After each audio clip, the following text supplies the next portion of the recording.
Sahasra. I am from 9th class. My name is Vaikavya. I am from 9th class. My name is Chandana. I am from 9th class. My name is P. Sahasra. I am from 9th class. వీరు మన ఇంట్లో ఉన్నటువంటి పాత్రలు ఏవైతే ఉంటాయో ఆ పాత్రలకు తగ్గట్టుగా వాళ్ళు అభినయం చేయడానికి మనం ముందుకు వచ్చారు. వాళ్ళు గట్టిగా ఒకసారి చప్పట్లతో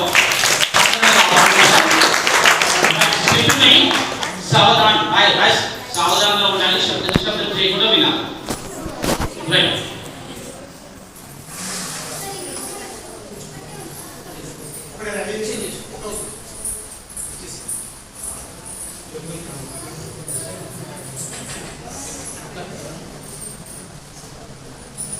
గుర్రు పిట్ట గుర్రు మన్నది పడమటింటి కాపురం